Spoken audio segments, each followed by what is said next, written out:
What's up, everybody? Welcome. I'm Guy. That's John. You might be watching this on YouTube or on your own time. On YouTube, live, or on your own time, is what I'm trying to say. Or listening to the podcast. If you watch it on YouTube, like this video, subscribe to the channel. Yeah, happy Thursday. No Thursday Night Football. No Thursday Night Football. I couldn't believe it when I found that out 3 seconds ago. Only have so many games left. Now it's about draft position and coaching jobs. But, John, I want to begin with a Tito's toast to one particular Clark County judge who took it like a champ.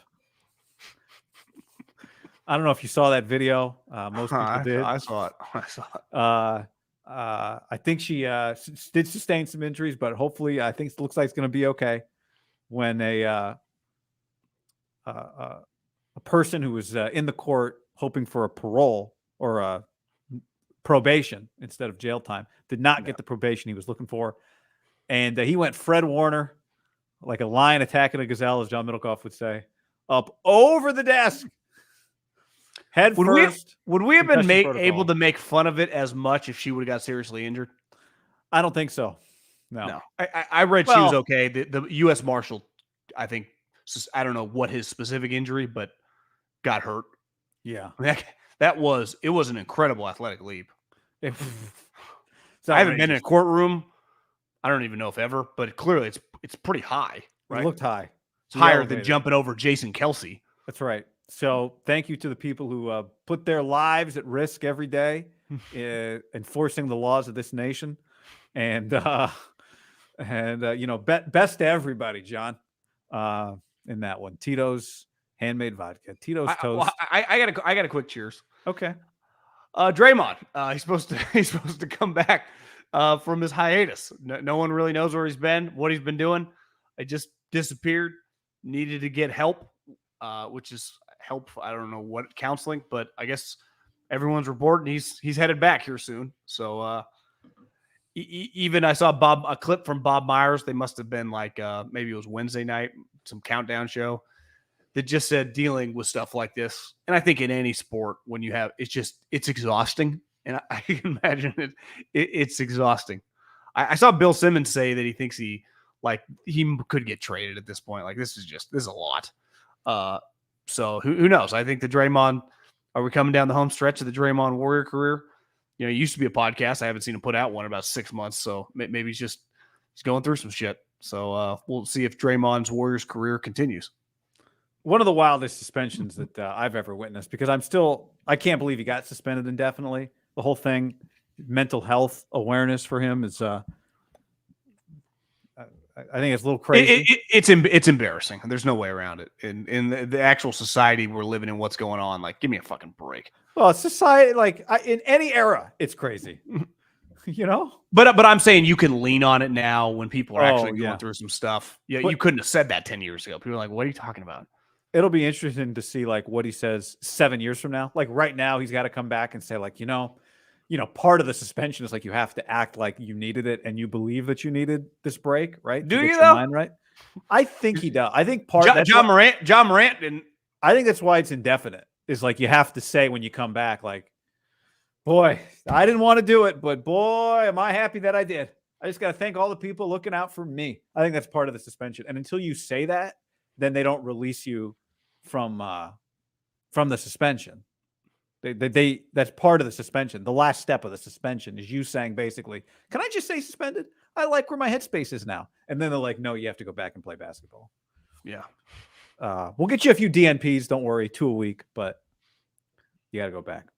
So it sounds like he's coming back soon. Yeah, bizarre situation. Tito's handmade vodka, John, America's original craft vodka. However you like to drink it, sip. It's smooth. It's simple. It's fantastic every time. It's award-winning. It's distilled and bottled in Austin, Texas, 40% alcohol by volume, namely 80 proof, crafted to be savored responsibly. A Tito's. Woo! Thank you. Where shall we begin? You know, I was listening to Jeff Garcia for a little bit with Greg Pop and John Lund, and Papa said something that most people listening to this or watching this will know, but it just, when you hear it said, Brock Purdy's the first Pro Bowl quarterback the Niners have had since Jeff Garcia. It's been 20 over 20 years since they had a Pro Bowl quarterback. Like, and he's not just the Pro Bowl quarterback; he is the starting quarterback for the NFC. It's pretty crazy. Do you know who the other two guys are? Obviously, Dak and Stafford. And AFC is Tua, Josh Allen, and Lamar.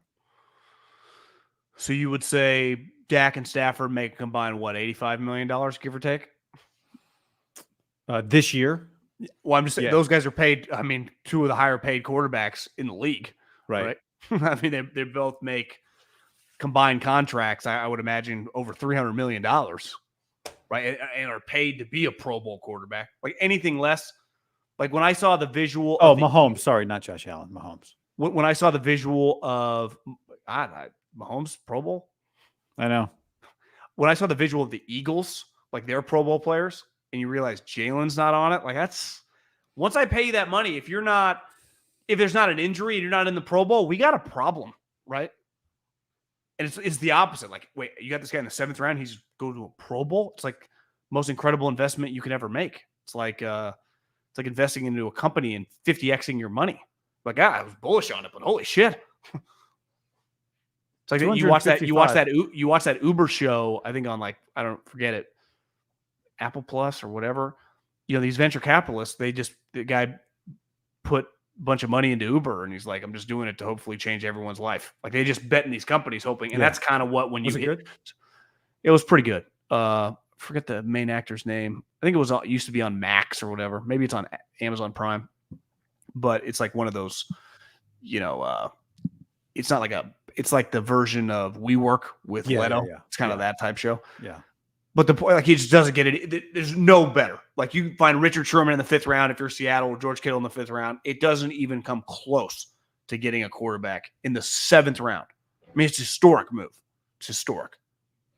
Starter who legitimately earned it too, right? It's not like, bad year or whatever. No, it's like he's probably a Pro Bowler on most years, even if other quarterbacks are having good years. He's the NFC MVP. I mean, if somebody had told me Dak got it, I'd say, okay, fine. But I get it. You know what I mean? Like, but it's like you said, it's a no-brainer. Stafford is definitely, Shanahan said yesterday, he's never studied a better player than Matthew Stafford. I think Wink Martindale said last week, must have said in his press conference, he's like, this is an MVP level player, like the way he's played this year, like studying, getting ready for that game. He's clearly, like, if you just watched Stafford last month, you're like, holy fuck, he looks good. He's down, right? So he can't pad his stats this week. Dak's really the only guy of the group that could throw 3 or 4 touchdowns and make that number look a little better than those two guys. Right. Honestly, I don't even know how many touchdowns Stafford has, but he missed a couple games, didn't he, with injuries? He has 24.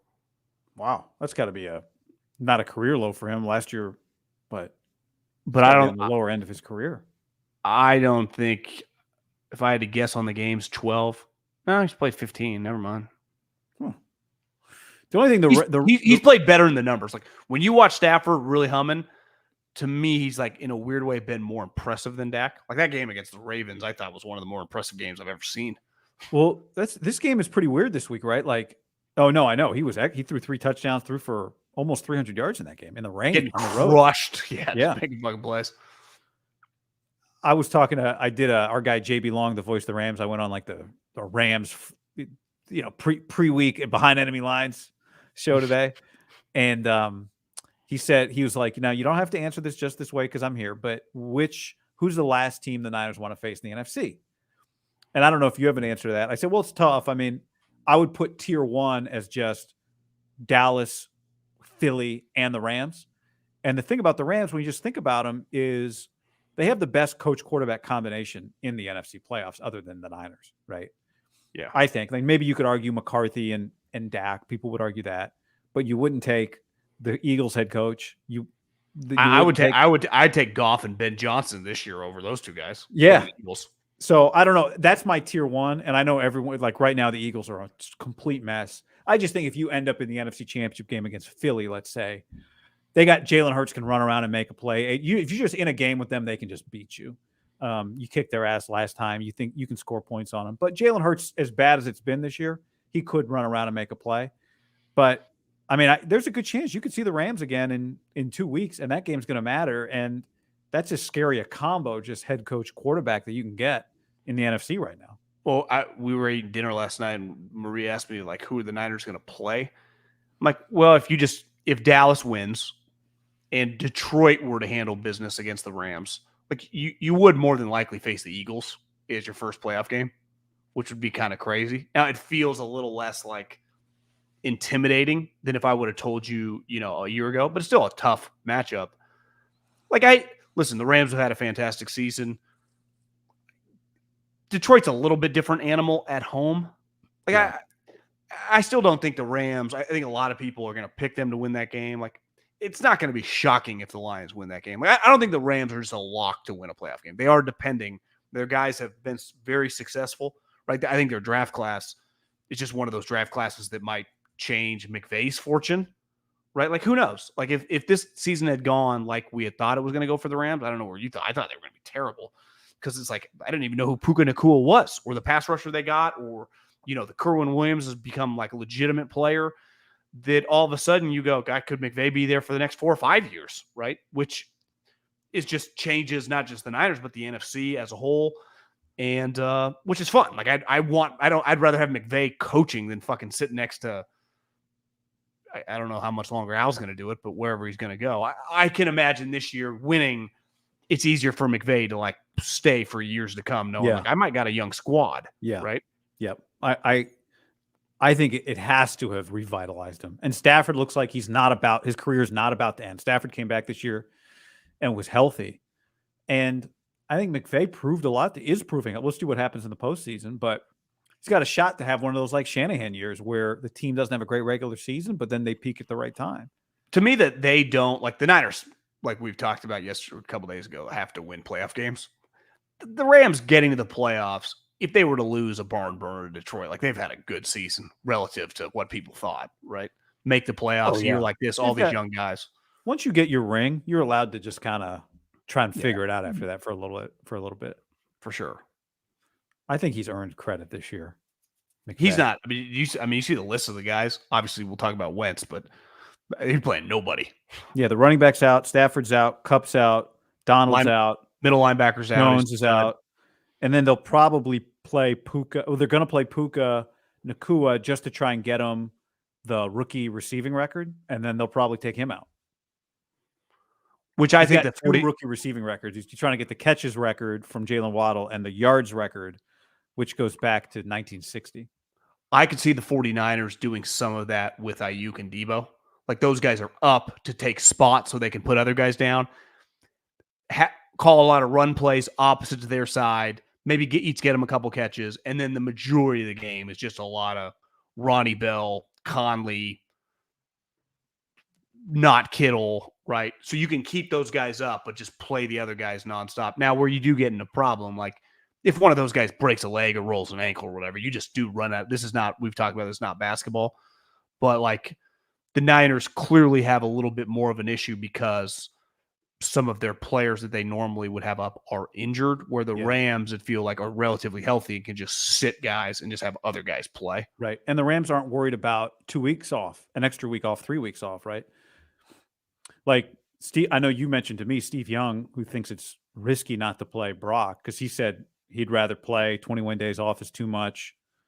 Time off is great, but it's not all great, was the way he put it.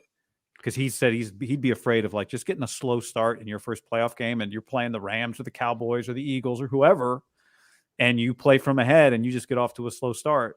And I was pretty surprised Shanahan yesterday was adamant that he said, did you see how he said it? He's like, 2 weeks off is not good for anybody, period. He's like, it's not good for Trent Williams. It's not good for anybody. Everyone agrees on that, though. Like, I don't think anyone's pushing back. It's just under no circumstances can you afford for Trent Williams or Nick Bosa to be laying on the ground. Because in basketball, in baseball, I can mail it in. It's pretty hard to mail it in football, right? Even if you're going up against Aaron Donald's not there, that practice squad guy, the Rams, is trying to fucking make his career, right? Yeah, and everyone's you get hurt around. that way. You get hurt mailing it in. Yeah, that's what I'm saying. So It's a unique sport that way. It's why it's hard to just, I don't know how you could bet on a lot of these games. You have no clue. No one, some teams might just suck. Like the Titans might just be awful at this point, the Carolina Panthers. But like for the most part, individual players are going to try at least through a half. Can I give you some of the lines for this week? Yeah. Steelers -3.5 against the Ravens. Well, they're benching everybody. Bucks -4.5 against the Panthers. Bucks actually kind of have to win that game. Well, they do. Not have to, but yeah, I mean, I guess the Saints could lose. Cowboys, that game matters to them. Chargers -3.5 against the Chiefs. I would say the Cowboys game is the one game that feels like everyone knows Ron's going to get fired. Washington, like, what have they really been doing? I think that would be, if somehow they were to lose, which I don't think is like possible, but if they were, it'd be one of the worst losses in the history of losses. It'd be worse than Cardinals-Eagles last week? Yes, because now it's like 100%. You got to control give your destiny. One game, you're playing a shitty team. Coach is not only getting fired, basically just acknowledging, like, I'm probably just going to retire. I heard someone say that like he's a candidate to get fired Sunday night. Like they ain't even waiting till Monday. One of those, So you can't lose. Like to me, the Texans, Colts, like who even cares, right? Even the Tampa and Saints, like all these teams, like Dallas you're the 2 seed. That's a pretty freaking big deal for Dallas and McCarthy. You get 2 home games. I mean, last year they had to go to get to the Niners. Like they had to go back-to-back road games. They've been playing, and they were better last year than they were the previous year. Being the 2 seed is a pretty freaking big deal. Pats -1.5 against the Jets. He's not losing to the Jets, is he? Go out on top, beat the Jets. Well, I think he hasn't lost to him in 13 straight games. So would you play Purdy this week? You would not play Purdy. No. Oh. I wouldn't play. Obviously, it's difficult numbers game, but I would rest as many guys as humanly possible. Obviously, there's no right or wrong answer, right? But they're not wrong about the time off. I treat it. I think you look back to the preseason. Now it's different because ultimately, like you lose week 1 or 2 because guys aren't dialed in. Who cares, right? But I cannot have a player in the preseason laying on the ground. Like that's McVay's philosophy, and it's been proven right. Right? Same thing in this. Like I cannot lose. To me, there are several. Like under no sir, I can't lose Trent Williams. Trent Williams has to be. If I lose him in a playoff game, he gets injured. That's football. I would put Bosa up there too, given that. Let's face it, their defensive line. Like, can we start a dialogue? Like Chase Young, yeah, he's kind of just a guy. In my opinion, watching him play, not bad. See, Montez Sweat made the Pro Bowl. Remember when those two got traded? It was like, which one's better? And I think you said like people believed it was clearly they believed it was Sweat. You had to trade for more, and he got paid. Yeah, but maybe it was significantly better, right? Well, at the time it was going to be a high 2nd round pick, and they gave him $70 million guaranteed. He's a defensive lineman. What does he feel like? A big contract guaranteed, or is he one of those 1 year try to prove it again? Yeah, I think it's a Jadeveon. I'd put it at like 13 feels high, but people get a little overpaid in free agency. $14 million, 1 year, $14 million, something like that. People get desperate. I feel that's more likely than him getting like some 3-year contract that looks big, like the contract Hargrave got last year. Like I don't think he's out sniffing stuff like that. Which, by the way, made the Pro Bowl. Like when you look at, you and I have talked about this for a long time. I remember one of the first things when we were doing radio after you scouted, you always made the point: football is not plug and play free agency.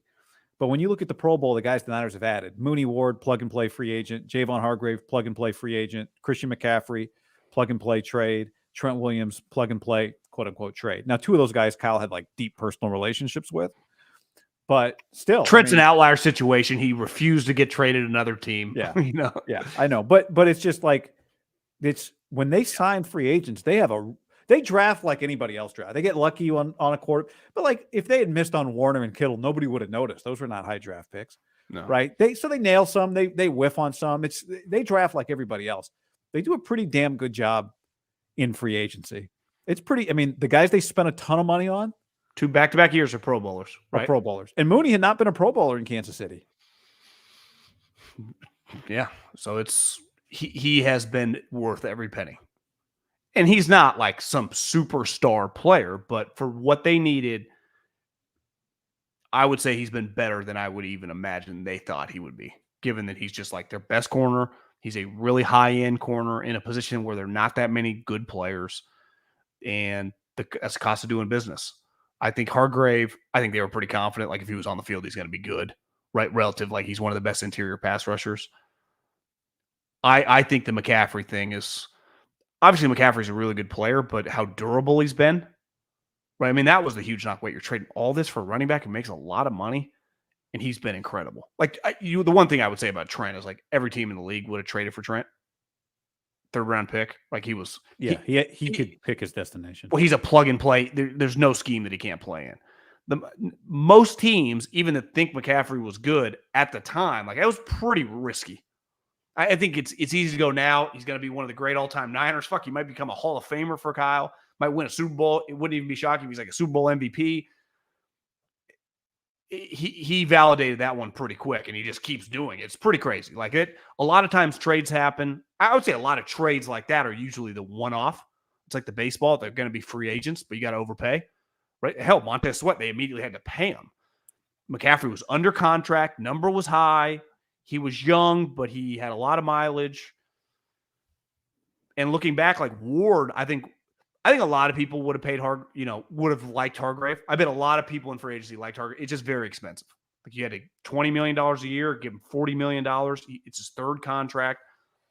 I would imagine a lot of people, I wonder what the league consensus was on Ward. I bet a lot of people thought he was good, but like, is he worth that much money? Yeah. Remember, he was way cheaper than J.C. Jackson. Like he got like $15 million less in guaranteed money.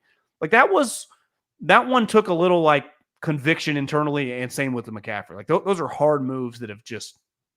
McCaffrey's got a chance to be one of the great trades ever, and the Ward, I would say, feels like solidified their defense because it allowed those other guys to kind of grow naturally. Not as much pressure on Ambry and Lenore. Both of them now just are kind of just solid NFL players. Well, Ambry got good enough where I'm like, I really could use like him coming back from this wrist or hand surgery that he's getting is pretty critical for them, right? Like I don't want to see a big game with Jason Verrett out there on the corner. I think that'd be a major problem for them. Maybe Diamador Lenore would end up out there, but they actually got a good little thing going here. Even they've overcome with Jair Brown, if he's healthy, the Hufanga thing, they can survive that. And they settle in with Lenore and Ambry.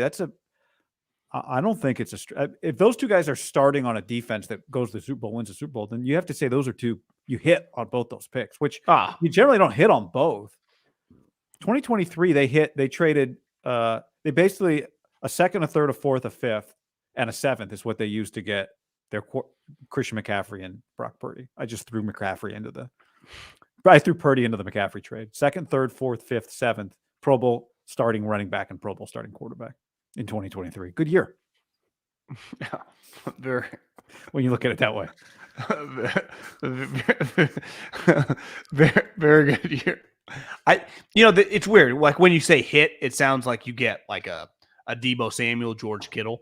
But most of the NFL and most good teams are not, even if you look at the Ravens, not every guy is Lamar Jackson or Roquan Smith. They just have a lot of solid guys. And you draft those guys in the fourth round, they're just a starter and you're the top team. Like that's a hit, right? If I can find like the Chiefs last year, all those defensive guys, Watson, the Washington State USC guy, like that's just a hit. Is he ever going to be some like max player? Probably not, but fuck, you just get your starter, boom. Yeah. McDuffie, Karlofskis. Like it's just about hitting on guys that can start for you and you maintain being good. That's the key. And then throughout, one or two guys becomes ideally like a Pro Bowl level guy. Armando asked, does Steve Wilkes get credit for better DB play? Absolutely. I mean, he's a DB coach. For sure. Those guys did appear they got better when he showed up. It definitely looks that way. I didn't even look at the starting receivers for the NFC. It's all the famous guys, probably like, CeeDee Lamb, guys like that. Yeah. I know he's an alternate, but to me, Deebo Samuel's had a Pro Bowl season, 11 touchdowns. Now, some of those obviously come running the ball, right? He has 5 rushing, but if I'm getting double-digit touchdowns for Deebo, it's like, fuck yeah, that's impactful. Like Deebo's had a Pro Bowl level impact on the. You think he's a better? You didn't say the word snub, but would you put him in over Ayuk, who's like 5th in yards, even though he has 30, 40, 50? I think it's harder to put Deebo in a in a position because he's like the wide back. I mean, he has more rushing touchdowns than he does passing touchdowns. Like how do you equate? Could you just put him on the team? You know how like Devin Hester used to make it, just like put him on the team as a player. Like what position does he play? He's just NFL player. Yeah. And again, they don't even have a game anymore. Wild card, just like yeah, it is. You just get like a wild card pick, and he, like the flex in fantasy forever. Exactly. Like it's him. He's got 11 touchdowns. Remember, this offseason, it was like, Debo, we need more out of you. And Kyle was in his ass. I think I was texting someone the other day. That was a pretty good offseason in his ass. He responded and fucking came and kicked the ass. Like the majority of the games, he has shown up ready to impose his will. Ayuk's just become a really good, excellent receiver. Debo got back to like 2 years ago, like, I'm fucking people up today. Yeah. And I'm taking names. And part of it cost him 3 games. He got 11 touchdowns. He missed 3 games with a cracked shoulder. How many touchdowns? If he had just not hurt himself, I mean, is that number 14? I'd had 4, yeah. I'd say 15. Because he I came back and was hot, wasn't he? Didn't he come back and score like 5 touchdowns in 3 games? Kind of feels like I could see him scoring a touchdown this week. He even said he's going to play. CeeDee Lamb, A.J. Brown, Mike Evans, Puka Nacua. Those are your NFC receivers. Juice to his 8th Pro Bowl, by the way. Somebody in the chat asked Hall of Famer. Him and Lo'Neal go in together. Those fullbacks, man, they got an uphill battle. Not one, right? Not one fullback in the Hall of Fame. It was like punters forever. And how many of them are there in there? 2, 3? I think maybe just Ray guys. Yeah. John, we get Sam Darnold this week. Carson Wentz for Sam Darnold. I saw what's his name from NFL Network who used to do the Red Zone. Siciliano tweeted that if the Rams win, Wentz will be the first Rams quarterback to beat the Niners since Goff. So you'd have the Goff and Wentz back-to-back picks. Stafford beat him in playoffs. Regular season, yeah. I'm intrigued. It's a big game for old Sam. Sam's a free agent after this year, and he's making solid money, and he's got a chance to. There's a lot of Shanahan guys out there. We could go through the list of teams that could use a quarterback, but I'm intrigued by this game for Sam. Well, I think the Niners would gladly bring him back on a similar number, right? Like I think he has a job with the 49ers. Do you agree with that statement? I 100% agree with that. And I think he clearly, I haven't heard him speak lately because he doesn't have to talk. I guess he'll talk, this week. But I think he talks today, Thursday. Yeah, being with the Niners and on the West Coast means a lot to him. He's very comfortable. Clearly it kind of solidified, just got his career just under control. You throw 3 or 4 touchdowns, though. We saw with Baker Mayfield, someone calls you like, you're going to get a chance to start here. He does not have a chance to start with the 49ers. And maybe he just values doing this again. Some guys just kind of, I don't want to say get content, but have just seen like who's offering me the chance to compete, like the New England Patriots or the Atlanta, like a team that might suck and that could derail my career. I think he has less on the line because I think he's okay. Like I don't even think the Niners would be alone. I think other teams at that number would gladly give him a spot. Like I think they would be in competition to keep him. Carson Wentz was out of the NFL. Like when I hear Joe Flacco was out of the NFL, yeah, he's 38 years old. People thought he was done. Right? He hadn't been good in 5 years. Lombardi, I heard had a good line. Mike Lombardi was like, I know everyone wants to give Hamlin the comeback player of the year. He survived death. Joe Flacco survived 2018. This is the last time he was any good. Like, I mean, it's been 5 years. He couldn't play. But like Carson Wentz he just turned 31, is 30 years old. Like his counterpart in the draft is like in his prime. Playoff team. Yeah. In his prime. He's kicking ass, like back-to-back years throwing combined like 50-plus touchdowns. Total, not this year. But we've kind of seen glimpses of Sam Darnold. I got a pretty good idea, like kind of what he is. Again, like totality of a game. He's going to be throwing a lot to like Ronnie Bell and handed to Jordan Mason. I think Carson Wentz is fascinating in this thing. I think the Rams are an interesting bet. I think the line is just put that way because the Niners own them. But this game is, I envision Kyle running the same play over and over, probably, especially if Trent has to play a little bit because of a numbers game, which I still don't think happens, but you never know. runs the other way, just zone runs all day long, 3-and-out punt, play a little defense with Owen Burks or whoever on defense. To me, Carson Wentz, like, I think McVay's going to sling it around with him. Well, I think you're right. I think don't this to me, game is Kyle actually will just call his like kind of his offense looks like his offense. I think they're going to go like 4 wide and fucking sling that pill. well, they're going to do it at first, like I say, because they're going to be forcing the ball to Puka Nacua. I think. How many yards? Do you know how many yards he needs? Yeah, Puka needs. Let's see, he's got 1,445, and he needs 1,473. So like 30. He needs like 30 yards. So there's a chance he's going to get to 1,500 yards. Chance to get to 1,500, and he needs 4 catches to pass Jalen Waddle's receiving record. So he's got the receiving rookie record on the line and the yards rookie. So like the first drive, little inflated then. So it's Yeah, this isn't like a Jerry guy from the 80s or the 90s, right? right, This is, right. could become norm. The receiving record is a Houston Oiler from 1960. So gotcha. That's it. But my point is, like, I think they're going to come out just throwing the ball to him and hope that they can get Puka Yeah, out of the game in one series. I think Sam has much more upside still than Carson Wentz does. But my analogy would be McVay and Shanahan in like an old martial arts movie, or like they're fighting and one of them knocks the gun away and the other one's got a gun, but they're in it for the art of the battle. So the guy with the gun puts his gun away so they can hand-to-hand combat. Like that's what these two guys facing off with Darnold and Wentz are. And you have to give the advantage to Darnold. I've seen him play intriguing football. Now I've watched. I totally agree. He's been with the team all year. I went to camp. I watched a ton of Darnold. I've been waiting for this game. I told you I thought it was a higher percentage than it ended up being that Darnold would see some legitimate like snaps this year. Didn't happen. Darnold's had to wait till week 18. And I do think you're right. Like there's a chance that Darnold has seen the underbelly of being a starting quarterback on a shitty team and just has a good situation. And it's like, let me just stabilize my life and my career a little bit here with Kyle. He'll be 27 next year. So he does have time to like spend another year with Shanahan. Then maybe, I think this thing for him is like, then maybe Greasy gets a job. Maybe Slowik gets it. Like somebody from a Shanahan staff gets a job, and then you get to go and really be solidified in the offensive system, have a guy that believes in you, like all that kind of stuff. The team, I think there's 12 teams out there that could use a quarterback, might have a new quarterback next year. The Pats are one. The Steelers are one. The Broncos, the Giants, Commanders, Vikings, Bears, Falcons, Seahawks, Panthers, Tampa Bay, and the Raiders. I think half of those teams could draft quarterbacks. Like a lot of those teams could draft quarterbacks, maybe more than half.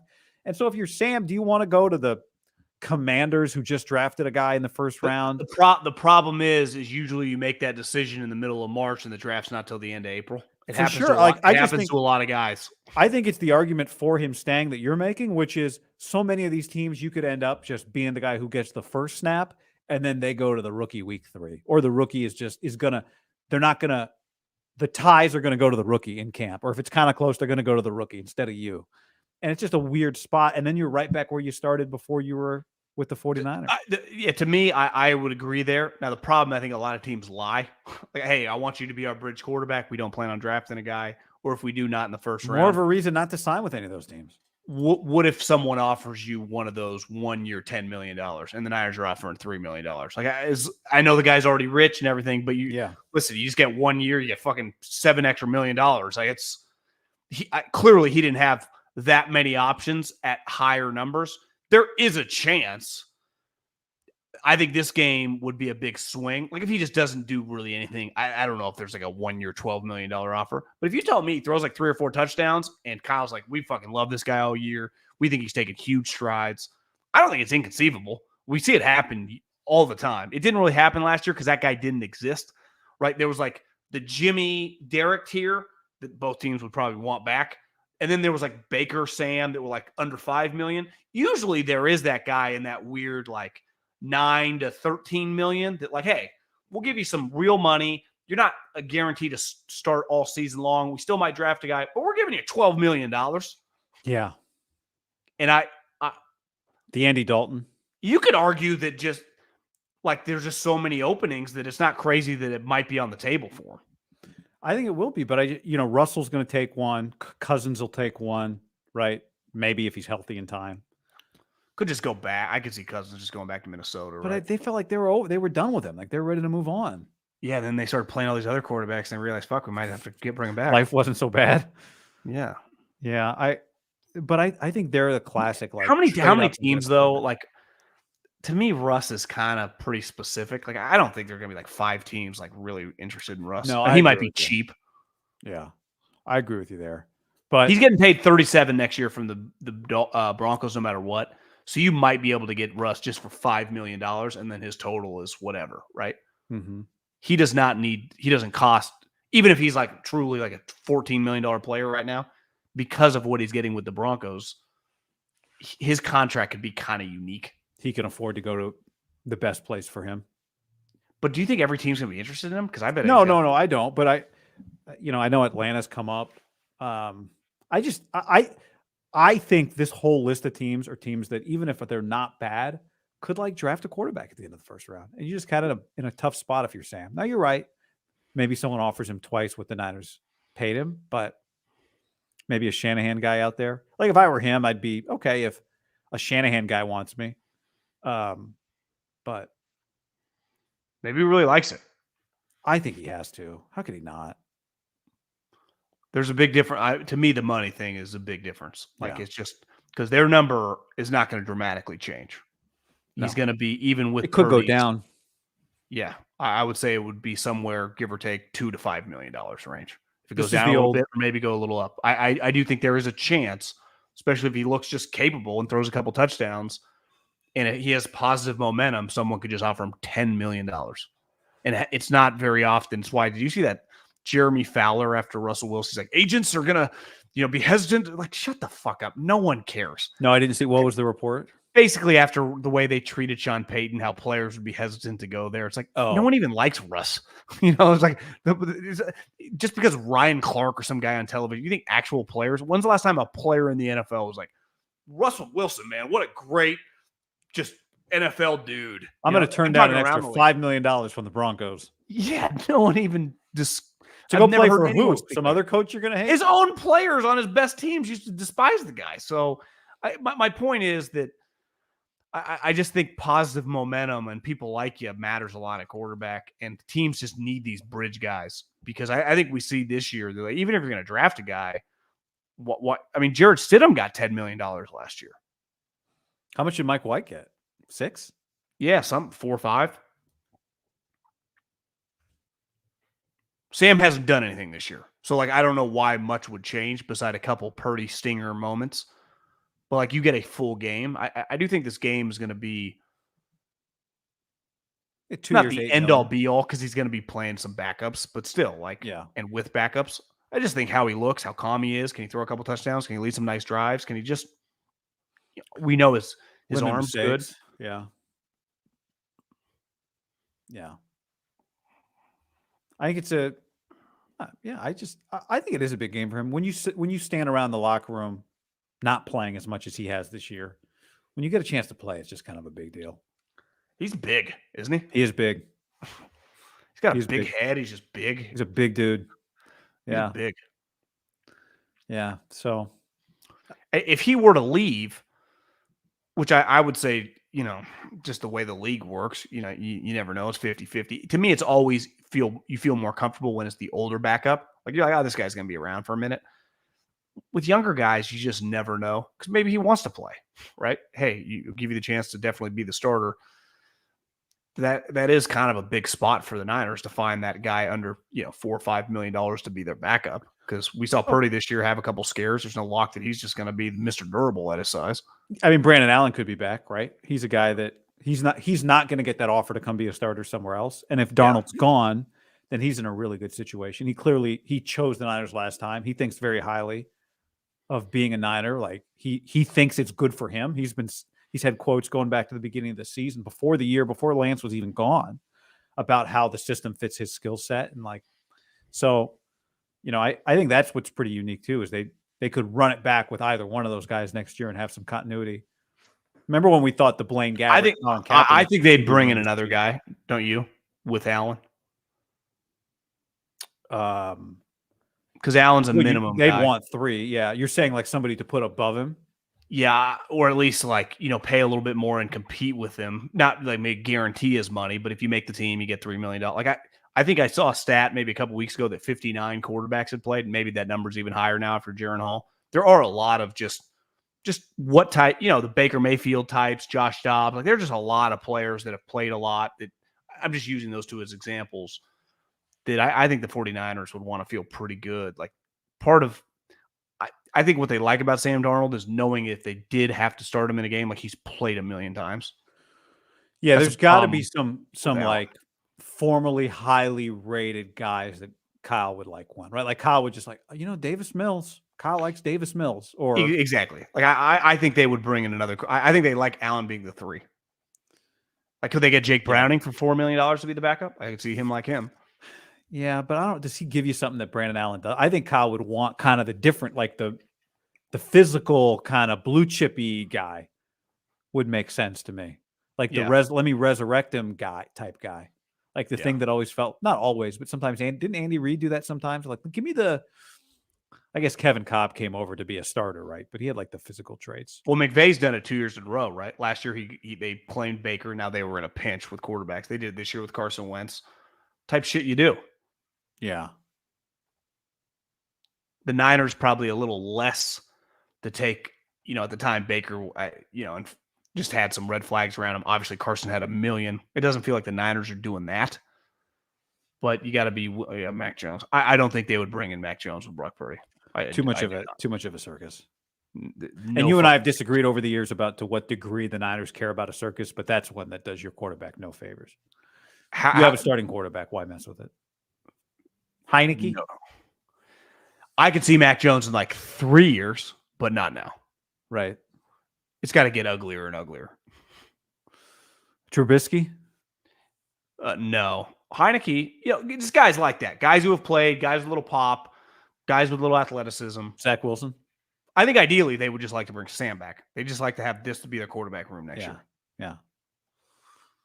What about what if Carson looks good this week? Would they be? No, we've talked about Carson for the Niners before. I think he's weird. I wouldn't mess with him. Their locker room has a very good. Not that the Rams doesn't, but I don't think any. I don't know. I wouldn't mess with Carson Wentz. I don't think. Yeah, I don't think so either. Plus, I don't. I'd be curious if is he even like a. Does he see it the way you need to see it to play for McVay or for Kyle? Like especially. Well, I actually think Carson Wentz is the most fascinating player this weekend in any of these like throwaway games. How is he going to look like? Is he going to look terrible? Is he going to look good? I don't know. But wouldn't you agree? Like one of the in addition to the fact that it seemed like his teammates didn't like him and he threw a bunch of picks. Watching him was like he doesn't seem to be a fast processor. Like he got worse. He doesn't fit. I feel like he got like something happened because I remember when he was younger, it felt like God damn, and maybe it was just more the physical traits than actually seeing it. Yeah. Badgett, Tyson beat the Raiders. There's no chance they stick with Fields, right? I saw a bunch. I turned on NFL Network today. It's like Fields highlights and dropping it in the bucket. Do you know how many touchdowns Justin Fields has thrown since the middle of November? How many? No, I don't. What's your guess? Well, I remember he had the one game that he had 5. Did he have 5 in a game or 4 in a game? I remember we talked about it. Was before that. It was in like October. Okay, so not counting that game. Mid-November. I'm going to say like November 15th, starting then. So we're talking what, like 6 games? I'm going to say he's got 12, 13, 14 touchdowns. He has 5. Now he has rushing touchdowns, but he has 5 passing touchdowns. And they haven't really played anybody, right, in this little streak they're on. No. Like last week, they beat the shit out of the Falcons. He threw for 160 yards. Yeah. In fairness to Eberflus, like sneakiest defense is kicking ass. I think Eberflus, you and I talked about this. Could you hire a new coach and get him to stay as the DC? No one ever does that. No, but and somebody would pay him to be their DC, right? You'd think. Kalen DeBoer coaching the Bears. Seen a lot of that. Why don't anyone talk about it? Caleb, and Kalen. People just don't give you any respect when you start at the NAIA level. They don't. They don't think he's gonna be an NFL coach. No. Think about this. He was driving the bus, taking his team to national championships when Sark was the quarterback coach, him and Lane running around Malibu. Wow. Sark became the quarterback coach for Lane was- USC at 27 years old. and then Sark- turned down the Raiders. Sark and Down the DeBoer are the Raiders same job. age. John. Turned down the Raider job. Steve Sarkisian and Kalen DeBoer are the same age. Think about that. I did not realize that. Jake on the stream says Harbaugh to the Bears makes more sense. It does not make. Kevin Warren Sark's 49. is the president of the. He looks younger than that. Kevin Warren is the president of the Bears. I don't think him and Harbaugh are gonna. I don't think he's about to hire Harbaugh. He does. DeBoer looks more like 55. Sark looks more like 45. Yeah, Sark looks young. Sark does. He's got a young vibe to him. He's always wearing like all white or like a, he just quit drinking. Keeps fresh. Yeah, Got his heart fixed. Looks stressed as shit during that last game though. Well, yeah, he was like kneeling the whole game, rubbing his forehead. They're in trouble. Sneaky bald guy. In the back, is he got a spot? He's holding on pretty well, actually. Yeah, it's all in the front, the spot. McCaffrey, same thing, but McCaffrey's 22 years younger than him. $5 from the sophisticated madman. A comment says Brock's passing stats are with 100 fewer attempts than Dak on a run first team. Think about it. Well, I actually think it hurts. Yeah, his volume stats are excellent, right? I think if he threw the ball more, he'd get more of the credit, which is, when Matt Ryan won the MVP, I think they were like bottom 5 in the league in passing attempts. But the efficiency stats are just less impressive to people than the raw numbers. If he threw 100 more times and had 41 touchdowns, that would be more impressive to people. Well, he's a much better player, so I'm not comparing him to this guy. But one guy who hung his hat on he went fucking 19 of 23 was Alex Smith once he got with Andy Reid, and no one thought it was like very impressive. And again, I'm not comparing. Yeah, he was like, was he a 70% passer that year? Yeah, it was like his accuracy. It was just like control it, never threw picks. It's like he just threw 24 touchdowns and 6 picks. It's like, yeah, it's like you need a little more juice, Right. And again, that's validating your point of no one cares about efficiency. It's just watch Josh Allen. Even though it matters more, you're just not winning arguments at the bar over that one. You just make it. You see that touchdown that Lamar threw a couple weeks ago, like back foot, front corner of the end zone. Like, just give me that. That's all people want. Yeah. Not head coach, not Kyle Shanahan, not championship teams necessarily, but when they draft, like that's what you're drafting for, is that skill. Green Glass Full comment for $5 says JT's film breakdown says Brock Purdy's footwork was off and fidgety, and that he seemed a little gun shy, not seeing things as clearly as usual versus Washington. Thoughts, dudes? I wonder what JT's retention time is on a film breakdown. Because I love football. 11 minutes, you think? I can't make a film breakdown more than 2.5. Not that I even try, but whenever I do stumble upon it, I just don't. So maybe retention's got to be good because the videos do well. But just because you have a lot of people watching doesn't mean you have good retention, right? Not necessarily, but I think retention is part of what the algorithm uses to kick that video to more people. Oh, I think. Good question. I talked to Kruger about this yesterday because he kind of said the same thing. And I said, I didn't think Brock was gun shy. I thought he was just very deliberate early in that game. Like the first 2 throws of that Washington game were very quick, simple throws. And I didn't think he was gun shy. I just thought he was deliberate. I thought it was clear that their belief in that game was the only way we lose this game is if we screw it up. And that they played that way. So I disagreed. Now I'm not a footwork guy. So if JT says his footwork was shoddy, whatever, I'll leave that to him. And I have a hard time putting any thought into the Washington game. Like to me, it's irrelevant as long as you win. Yeah, it's a morning kickoff across the country. You just got to win. Like I put 0.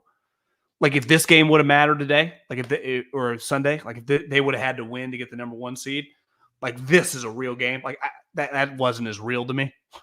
It's just not. I thought considering he was coming off the 4 interception game, I thought he looked good. Like I thought he looked under control and fine. The way you want a guy to look coming off 4 picks is what I thought. Yeah, Still take some chances. We're just going to judge him against the good teams. Yeah. Right. Which now is just playoffs. People are reacting in the comments like nobody cares about efficiency. Oh, the point is not nobody cares about efficiency. It's just when you're just casually arguing quarterbacks, you start bringing up EPA. That's different than what John Lynch and Kyle Shanahan think. We talk about it. It's a good way to like really dive in and judge guys, but you're just not winning any eye test popularity contests off it, which who cares? Whatever. It's not about that.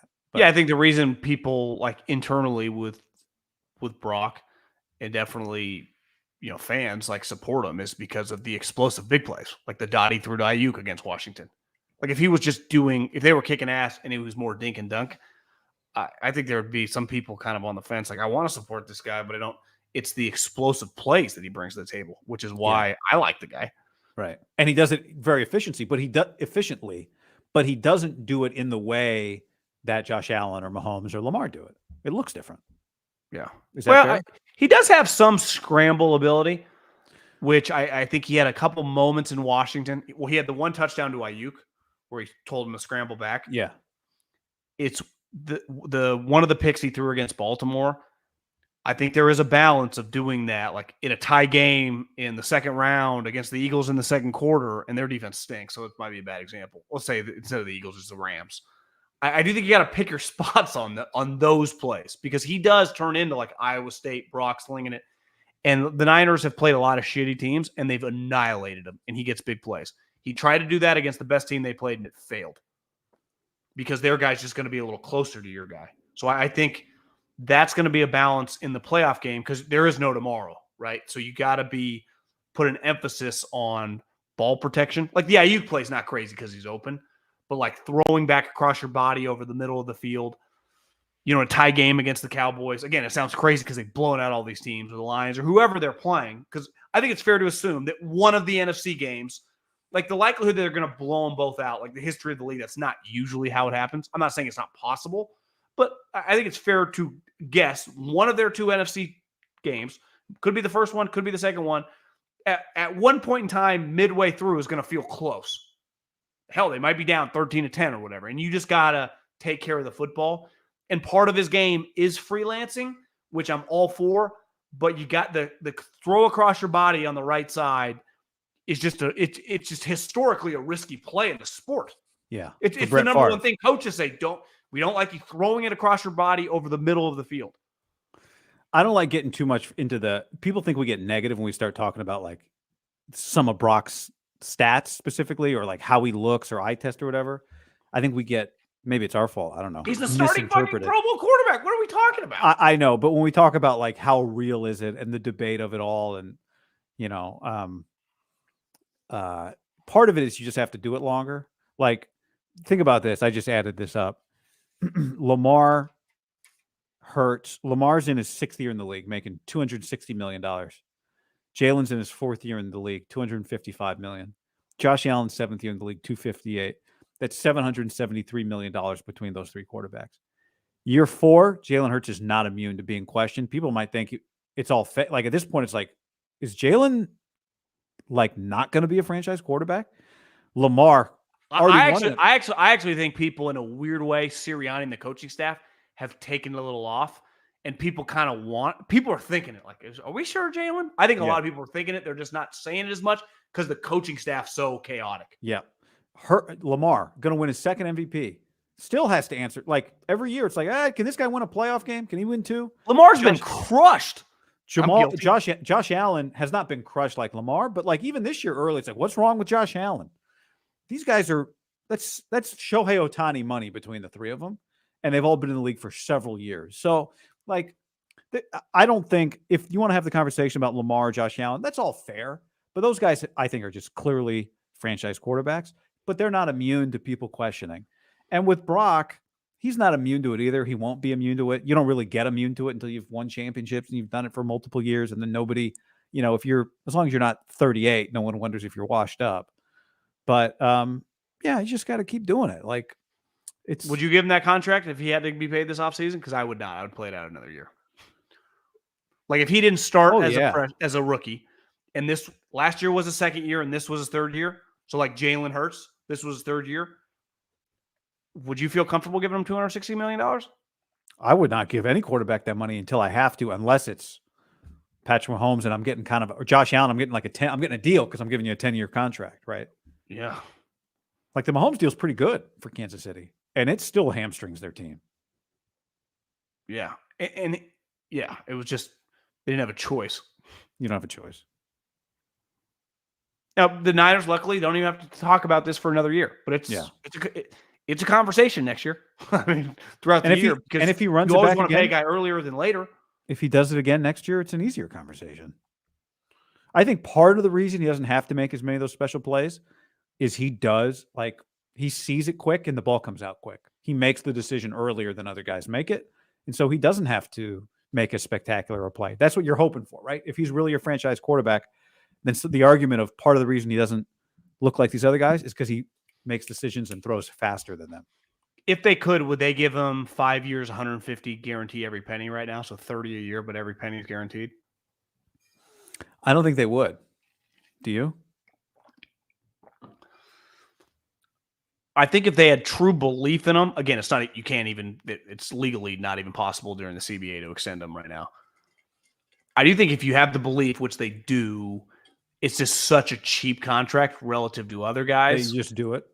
That you might, but like that's not even like no one signs that contract. That contract doesn't exist. So there's like you either sign the Derek Carr or you sign what everyone else signed, right? There is no middle ground. The Kaepernick? No one's ever signing that again because his agents were morons. No one would have signed it then except for his agents. Yeah, so it's like if Brock has another year like this, the rate is the rate. If you want to sign him, which you could argue, well, he has another year on his contract. You don't need to sign him. Especially if you're coming off a playoff run or a Super Bowl. What if they win back-to-back Super Bowls? Yeah, it's a no, you do it. Dalvin Cook signed with the Ravens. All right. Breaking news. There you go. Dalvin Cook. I remember when he showed up at the Jets and was like dapping up. It was during camp, right? He's like dapping up Rodgers. Like, here we go. I'll tell you, one of my favorite internet memes is anytime somebody's like headed to the gym on January 1st. And it's like Rodgers running through the tunnel with the flag. That was a good one. But it's like all those Rodgers ones are funny. Headed to the gym on January 1st. I haven't seen that one. That's a good one. Yeah. That one's pretty good. I do think I wouldn't mind that. I think it'd be big. It'd feel big, even if they were kind of limping, is the Eagles in the second round. Would you rather have the Eagles or the Rams in the second round? Because I think the Eagles would feel bigger. Well, Eagles would feel bigger. You just play the Rams so much as a divisional opponent. Yeah. That it feels a little too familiar. I'm rooting for the Lions and Cowboys simply because I think Eagles in the second round would fucking be big. Yeah. Yeah, that would be good. All right, this weekend, John, get ready. Here's my question. Will it be Sunday morning and Glazer or Monday morning and Schefter reports after the national championship game? Jim Harbaugh is going to fly to Vegas to meet with Mark Davis to interview for the Raiders job. If they don't hire Antonio Pierce like first thing Monday morning. Well, you're not allowed. I was listening to something that they changed the rules. So you have to go through a process. They pushed everything back. Even to if the it's your second own round guy? of the playoffs. Yeah, you're not. I don't think he's allowed to hire him. there He you has to go. go through a process. So I think what I read and heard is this is going to be the slowest process in the history of the league for these guys getting hired, and the league wants it that way. Yeah, it's good for business. That too. Because of media or just because they're tired of getting yelled at by everybody? I think everything. I think teams are getting pissed off. You're interviewing my guys in the playoffs, right? I just think it's every angle is got a hold of this. I think there's a lot of cooks in the kitchen on this one, which kind of sucks. If I have a head coaching opening, I don't give a fuck. Right? I just want to hire who I want to hire. And I've said it forever. Like, if you want to hire Antonio Pierce, I should just be able to hire Antonio Pierce. Right. And I said this about Gruden. If you just want to hire John Gruden, like, I'm sorry, there are certain guys. Like, if I want to hire Jim Harbaugh, I don't need a process. Who was the AD when they hired Mike Leach, the former Domino's guy? No. Oh, at Michigan? He wasn't the Domino's guy, but the guy's last name was Brandon, was the pizza guy. The Washington State guy was different, right? That hired Mike. Yeah, Leach. the Washington State guy went to Nebraska afterwards. And I can see his face, but I'm blanking on his name. Yeah, when they asked him, like, well, are you going to use the search committee? He said, yeah, I am. You're looking at him. Like, that's like, we're hiring a coach here. Like, what if I want Jim Harbaugh? I don't need to interview anyone else. If I interview him and I like him. Now, I get, like, the assistants or whatever. But there is a level, like, if Bill Belichick's fired tomorrow and I hire Bill Belichick, well, you didn't do. He's Bill fucking Belichick. I wanted to hire him. Like, it does kind of. We are way too obsessed with optics and stuff in this world. Like, if Mike Tomlin's available, and I get some of these guys fit the Rooney Rule, some of them don't, but they're a certain level of coach. Like when Andy Reid was fired, I interviewed Andy Reid. I wanted to hire him. I don't need to interview the other 3 offensive coordinators. I don't care. I mean, what are we talking about here? Bill Moose. Bill Moose, yeah. I love Ran that. into his son Bo at a bar in Wyoming 2 years ago. All-time great line. And he's right. Like, I'm Washington State. He's Mike good. Leach. We want him. Like, why are you paying 200, 150, whatever the number is for a search firm? Isn't that your job? Like, hire football coaches? I just think it's so. Now, I get it. I get the good teams wanting to change the way you interview because it is. Remember, the Niners have dealt with this with D'Amico and Saleh. Like, it's a lot on your plate. Getting ready for a playoff game. Yeah. Now, you could argue, like, should you be able to interview a dude on the Niners or the Ravens during the bye week? Like, that's fair. They got some extra time. You don't even know Odell's taking the boat out. He is? Yeah, Odell rented a big old boat. All the Ravens are going on the boat next week. No way. Not going to Cabo. I think it's like off the coast of, it's like Annapolis or something. Are they doing it like as a joke or like dead serious? No, dead serious. Here's the story. Let me see if I can find the story for you. It was, I think people are reacting like it's the Tony Romo boat, No, he did the boat. Remember when they went to Miami? He did the boat, then went to Miami. But didn't Romo go to... Yeah, Cabo. Went to Cabo? No, but Odell went to Miami, and then they played the Packers and lost. When he was with the Giants. Okay, fake report, not real, John. Okay. He can't. No way he's renting a boat. I think, from what I've heard from my intel with the Ravens, I think Odell is a pretty serious cat now. Like, Odell's not whatever he was and had become, like the kind of the brand. It feels, you watch him against the Niners, like that guy's pretty dialed in football. Like, I mean, how many ACLs? 2? Yeah. Got to be pretty serious to come back and still be a high level. Like, he's still a high level player. That catch he had last week was pretty crazy on the sideline. How about them? They got him and Clowney to, like, Odell had been a little more serious lately, but they got Clowney, which you should not be able to wear 24 when you're a pass rusher. Agreed. That's single digit, okay, but 24? What was it? Tom Brady that was mad about that when those changes came? But I feel like he's an outlier. Some guys change their numbers to some different stuff. He's wearing 24. Like, you wear 0, I'm used to it, right? I played in college. I'm used to a pass rusher wearing 5, like fine. Trice wears 8. Like, it's fine.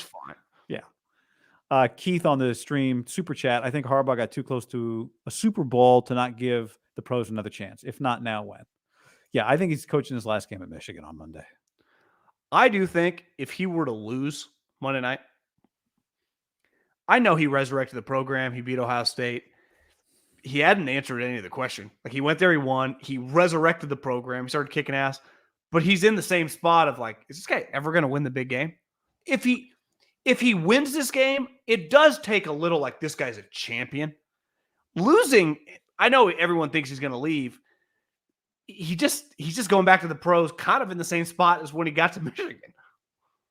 Everyone knows he's good. He can win a lot of games. I mean, shit, he barely beat Nick Saban. His mom was stunned. But it's only going to get harder. Even, did you see, I saw John say, he's like, my dad's been around football a long time. Even when he's emotional, he can be buttoned up in an interview. He's like, I would have kept that microphone in front of my mother. She is a wild card. What's you going to say? Are they one of the truly great football families of all time? Yeah. Jack, John, and Jim? Especially if Jim were to win a championship, college championship. What if it'd be pretty historic if he wins the national championship and John were to win the Super Bowl? I know. What a moment for Jack, who it feels like likes Jim more, doesn't it? Well, it feels like they're similar. Like Jack they look exactly the same. And the older Jim gets, the more they look alike. Yeah. Especially Jim's skinnier now, kind of looks like his older dad. Jack seems the to Niner talk version like was a little him. bigger. Yeah, he was a little heftier. They talk the same, just like the Same mannerisms. crazy looking eyes and smile.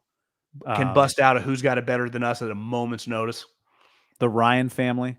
He got it from his dad. Who's got it better than us was like Western was his dad. That's where he got it. He got it from his dad. I think Jack, Jim, and John are infinitely more impressive than the Ryan group. No, but the Ryan group's not bad. The Ryan group's not bad. Like Buddy, Rex won some playoff games. Rob's a long time. The McCown brothers. They're players for sure. The Watts, the Mannings. I don't know if you're ever going to see just two brothers kick as much ass as coaches. Yeah. Like if Kyle wins a championship, that is pretty special, right? Mike and Kyle both winning Super Bowls. Shanahan. How many have we have father-son Super Bowl champion combos before? Head coaches? Doesn't feel like it. Doesn't. Yeah. So Dad Belichick, no. Bill's dad was a coach, but not anything near Bill's level. I'm trying to think of like college guys, but yeah, the Drew family. That's college basketball though. The Hurleys, yep, that's a good one. See, Bobby's playing well in the Pac-12. Won some games, but yeah, a lot of people don't want the Harbaughs to win championships. Me either. I don't. I'm go Huskies. I ordered a shirt on Amazon with a black shirt with the purple W. I'm going to wear it on Monday. I like that. It's a good logo. I'm honestly tempted to drive to the sports book and even put more on 4.5 because that feels like they just can score, but I'm not as confident. Like the difference is people DM me like, how are you not quadrupling down? It's like, well, I was very confident on the matchup against Sark. Like this is a different animal. I'm not just emotional riding it. Like I'm not. I can see them lose by 10. Like this is tough. I mean this is a different this is a different coach. We can nitpick Harbaugh all we want. Like Jim Harbaugh and Steve Sarkisian, I'm sorry, don't have that much in common, right? In terms of their resume. I think you lose a little the advantage. I think Kalen and Ryan Grubb, like those guys with time to plan, it's just going to be really hard to beat. I loved everything about that. This one, I wouldn't feel good about. Like Alabama, Michigan. I was like, I wouldn't put a penny on this game. Wouldn't shock me if Michigan won, but like you're going to bet against Saban, against Jim, and then 90% through that game, you're like, of course Nick's going to beat Jim. Of course. Honestly, it was like 90. It was under 4 minutes left. And there wasn't a soul alive, not even Jackie Harbaugh, because she was nervous. They were switching seats. Wait, her name's not Jackie. Her name's Jackie. Jack and Jackie. They thought they were going to score. Honestly, I thought they were going to get stuffed on that 4th and 2. Honestly, that feels like one of the great plays in Harbaugh's history. They scored fast. When they scored that fast, I thought it was going to be dicier. I know. It was. And then even the throw to the dude that had the block in the back, it got tipped and was kind of floating. It was going to like float to Kool-Aid or one of those guys. He made a great play. Yeah, you just made another good point. That the call on that play, if you're Michigan and you're about to lose Sharon Moore, who's your O-line coach, your offensive line is one of the best in the country every year, and he's your offensive coordinator.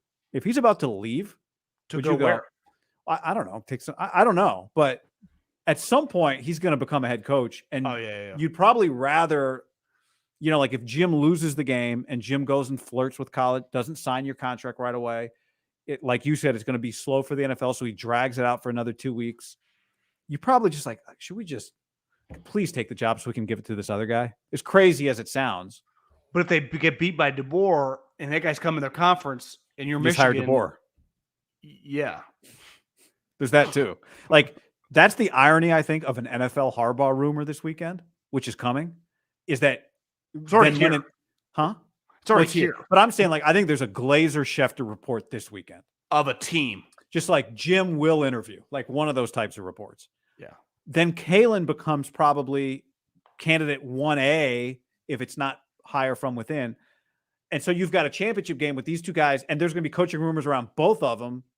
Hell, maybe there's a Kalen NFL. Wouldn't shock me, like Tuesday morning, Washington wins. There's a Kalen NFL rumor.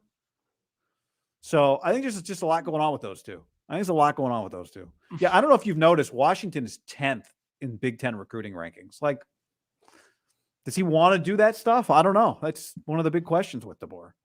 Are they? Well, it's not really his deal. right? Well, then that's an NFL coach. You know, it's.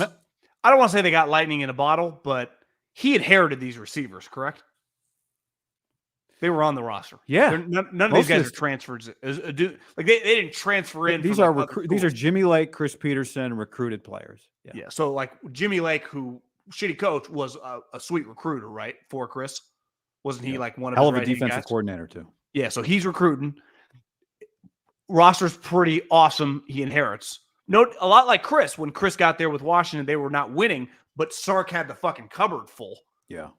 It's, and then DeBoer just knows this guy who happens to be, I don't know, like a taller Tua. It was kind of a perfect storm because I've seen a lot of people like, is this as good as it's going to get? Not that they're not going to be good because he's proven, but are they more likely to be like 8-9 wins? Or are they just going to be some powerhouse like Michigan, Ohio State? Oregon's more likely to maintain it, right? Because they're used to recruiting at that level. Like, where's Oregon in the Big Ten recruiting? Probably pretty high. Third. Yeah. So, like, who's 1 and 2? I think they might be ahead of Michigan. Let me look. Ohio State's 1. Nebraska 2 because they got the quarterback, or maybe. Let's see. Here we go. 2024. So you think that there's a story coming out Sunday or Monday of like the Chargers and Raiders will meet with Harbaugh at the end of the week type deal? Yeah, yes. I think there's a Glazer Schefter. It always happens like Sunday morning. ESPN would not be mad about a Harbaugh NFL rumor. Help prop up the game ratings on Monday. Ohio State is 1. Oregon's actually 2. Penn State 3. Michigan 4. SC 5. Those are your Big Ten recruiting rankings right now. It's weird to say. Penn State recruits. Say that for them.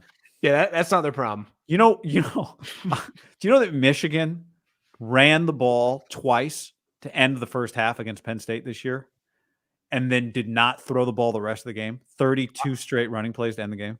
Did you say that already? Well, I watched it on my couch. I didn't know the stat, but I just remember they just refused to. I thought when I saw the that was Sharon's, I think, first game. Jim missed 6 games, John. He's fresh. So he's coached 8 out of their 14 games. He's been there. Now they say it out loud. 6 feels like a lot. Doesn't 6 feel like too many? Somebody said 6 to me today, but now that I repeat it out loud, it sounds like I do think it should count if he does choose to stay, because I do think that's not possible. That it's just like, Jim's heart's in it. His dad wants him to stay. He chose to stay at Michigan. But if he's gonna still get popped, like he did serve 6-game suspension, multiple 3-gamers. Like this is football. This isn't baseball. That's a long fucking time. So if you're going to give him 10 games, like, I'm sorry, he should only have to serve the 4. 6 is a ton. Now did you see Chase Winovich, the long-haired pass rusher, was at the Rose Bowl? Do you know who he's sitting with? The Spire. Stallions, yeah. Connor Stallions was at the game. Now he's a Marine, so it's respect. And then you see JJ McCarthy claim that everyone's stealing signs. And then didn't mean it the way he didn't mean it. Then he had to come back and say, I didn't mean it But he claimed Ohio State had their signs 3 years ago, so they had to change them on the fly. I noticed. Did you notice Washington? They call plays. They have enormous. They have these 3 cardboard cutouts that were gray. It was like canvas. Yeah. Have they been doing that all season long, or they just do that? I only noticed it because Alyssa, this goes back to the question Maria asked you. Alyssa goes, sucks to be those 3 guys. And I was like, what? She's like, they don't get to watch the game. Like, what are you talking about? She's like, the 3 guys holding those big banners up. They don't get to see any of the game. They're standing on the sideline, but they don't see anything. That's a great point. Those poor guys stand there like this, don't get to see a single play, holding up these big banners. I've watched a decent amount of Washington games. Yeah. They did this because these things were so tall, like you can't even see over them. It's the biggest banners anyone's ever had. They had 3 of them. I would imagine, obviously, going into the game, they don't know who they're playing. But 100% once Michigan wins that game, Billy, Willie, and James, hey, fucking erect those high. Well, because you have to think they got a guy there, right? You'd have to assume Michigan has someone at the game. Well, that's what I saw somebody say. Like, why is Connor Stallions at the Rose Bowl? Shouldn't he be at the Sugar Bowl? Well, no, you send someone else. In fairness, do you think Nick Saban had someone at the game? Yeah. Do you think Washington had somebody at the Rose Bowl? You'd be stupid. Now the not to. problem is, how do you do it? Now everyone's on the lookout for some guy with like a cell phone and like a notepad, but can you do it by hand? Is that allowed? Can you be logging by hand? I don't think you're allowed to have a guy. Now Advanced scouting. that's conference rules. What does it work for the BCS bowls? I don't know. Good Or question. whatever they're considered now. Yeah. What happens if you're the road team and you just are on the far sideline? You can't hide them. The things Washington brought were the biggest ones I've ever seen. Because you can scout the road team on from the TV copy, right? Because they're on the far sideline. But depending on the camera angle, you don't always see the guy. That's true. You know? You don't see the sign like they had the Longhorns had like a Pacers logo was one of their signs. I didn't see a great view. Is the guy calling the signs ahead of those guys or behind them? Like, what's the logic there? The guy hand signaling for Washington is standing facing the field, and then behind him are the guys with these big banners that block him off, so you can't see from the television copy what the hand signals to the field are. Okay, the television copy, but if a guy TV copy, you can see him. Yeah, if somebody's sitting on the other side of the field, then they can see you. But I think binoculars. It's just they're protecting against legitimate sign, quote unquote, stealing. Like just I'm allowed to watch the TV copy and steal your signs. Yeah. And so when you're on that home sideline, which is the near sideline, your guy is going to be in the shot because the camera's usually not so tight that you don't see that person. Jim, they throw go routes. They throw go routes and quick screens that go for 25. So cover against those. 50-50 balls they hit nonstop. Yeah, and crazy post whatever throughout the middle of the field. They just throw bombs. So just cover against the bombs. Hit the quarterback, Jim. Yeah, just hit that guy. Hopefully not. And hopefully not. Hopefully not. Hopefully not. It's big weird. one, a big one. I do think as just a lover of historic moments, it would be a historic football moment for Jim Harbaugh in Michigan to win a national championship. It would be more historic. It's obviously a really big deal for Washington. But like I love Kalen DeBoer. Like I just think Jim Harbaugh is one of the biggest names like of my lifetime when it comes to football. Does it feel that way? One of the biggest football stars that we have today. Yeah. And has been that now for what? 15 years? Like if you just said NFL top, like the football top 50 right now, biggest stars in football, right? It'd be Belichick. I guess maybe you could be retired, so you have to take Brady off the list. But I feel like Jim Harbaugh is more famous than Andy Reid. Yeah, Jim would be top 10 most famous football people, active football people right now. Saban be high. Like think about this. Joe Buck. John Harbaugh is a Super Bowl champion. His team has been always good, basically, especially now since he got Lamar. He's the number 1 seed, and I feel like if you were ranking him, Jim's ahead of John. Mm-hmm. Without hesitation. Straight up fame. Yeah, whatever. John might not be on the list. Top 50, top 25. 1,000%. Dabo might be on the list. Would be ahead of John. I feel like John's closer to like just solid, like the Vrabels and the LaFleur, just like NFL coaches, you know? Yeah. Yeah. I agree. So crazy. Big one. I mean, I Jim's got to be tight this week. That's all I know. DeBoer feels, I don't know if he is loose, but I guess this might be his personality. He just very Chris Peterson. Yeah. I thought he was so unflat. Like it was very much like the Texas sideline was pretty frantic. And DeBoer, every time they cut, I didn't tell you this. I watched the ESPN2 broadcast for the last 5 minutes of the game. So that was like for the early game, it was like the McAfee crew, but in the later game, it was like Colt McCoy and a few other ESPN people. And what they have a screen of the game, and then they've got like 2 boxes down the stretch. It was just DeBoer and Sark in one. And then as it got late, it was the game box and then 3 boxes down the side. It was Sark, DeBoer, and McConaughey. They had a dedicated McConaughey camera. It was really good. I watched the end of the game on that camera. Did Washington have a representative with a mic? I don't think so. I guess they don't really have a Colt McCoy, Lincoln Kennedy. But I just mean like stand back. Like so with Colt on the mic, like he had to be rooting for Texas to score a touchdown, right? Yeah, he's like, we got to go, boys. We got to go.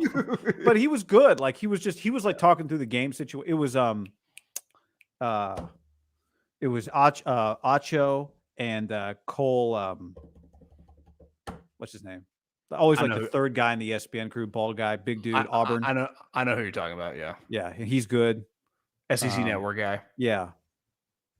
I think center like 20 years ago or something. Probably like our age, a little older, maybe. Kublik.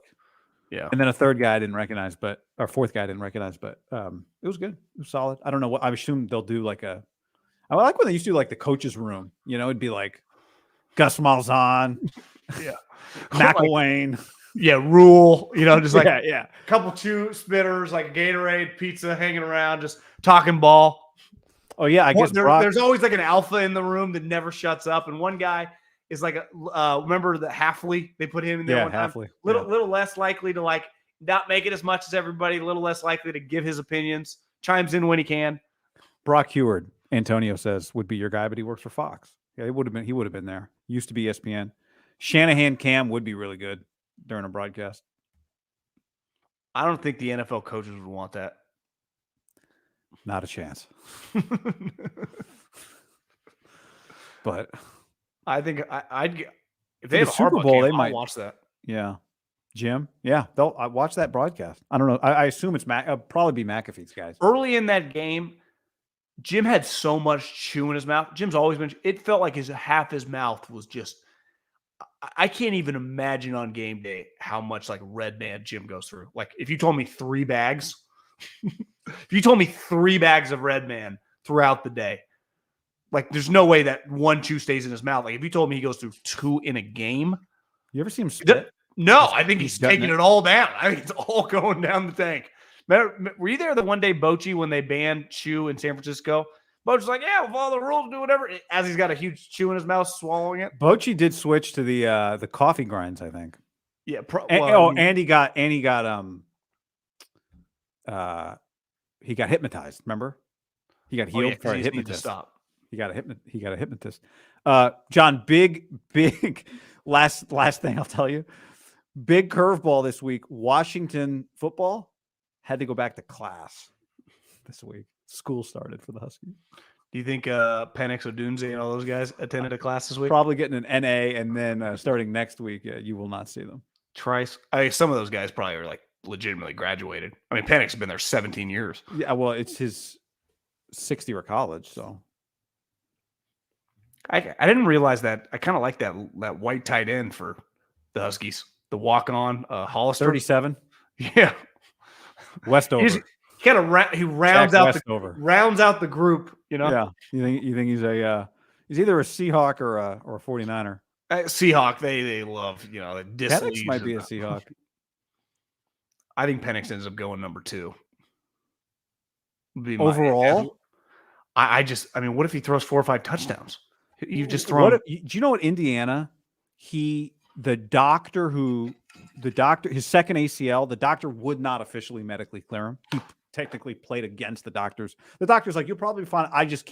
I cannot clear you to play. I guess the one curveball, to me, the only curveball on him is like, what if he goes to the combine? People say he has a degenerate knee. Yeah. Right. Like, remember, I forget the running back's name for the Boise State. Jeremy Avery, I think. Was that it? No, he was better than that. Drafted by Nichols. Drafted Doug by Martin. The Dolphins. Close, not Doug Martin. The Eagles had him for a minute. They traded for him. He had a degenerate knee. And you'd go, well, everything's fine now. It's just like, could you draft a guy really high? They said, what's his name? Jay Ajayi. Yeah. To me, if it's like his knee is not a second contract guy, that's where it could get weird. Brian says you guys should do a broadcast during the game like Joe Rogan doing the UFC pay-per-view. Not like the Manning Bros. Avoid licensing. Just sit here, react to games, take Venmos. It's delayed. I know that is the challenge. How do you handle the delay?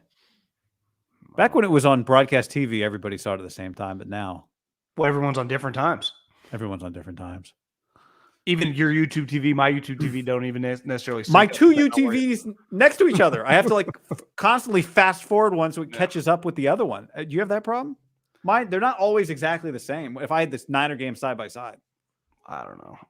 You end up spending. The crazy part? I'll end on this: the different streaming channels. Yeah. you end up spending more than Comcast. John, it's what I said from the beginning, that the buffet ends up costing you more than just the order off the menu, which is what the one was before. And now you're like, oh, buffet, I can get whatever I want. It's like, yeah, but you have to order 17 different things. And then they just casually bump up the price. All of a sudden, it's $17 for Hulu or whatever. Wow. All right, we said we didn't on that, so we'll end on that. Somebody said use the radio, LOL, not YouTube TV, and then you won't be behind. Yeah, there you go. Use the radio. Beyond, I mean, how many people, honestly, our age and younger, have a radio in their house? I think I've got one from like an emergency kit that I'd have to wind up if like all the power went out. Because even the radio, if you were streaming the radio, they'd be at different times depending on the app you used. That's right. And depending on the licensing, you might not even be able to do it, right? Yeah, that's right. Just get some rabbit ears. All right. Some people know what that means. Some people are under the age of 30. Yeah. All right. On that note, later, everybody. Thanks for hanging. Later. Hit that like button. Subscribe. Bye.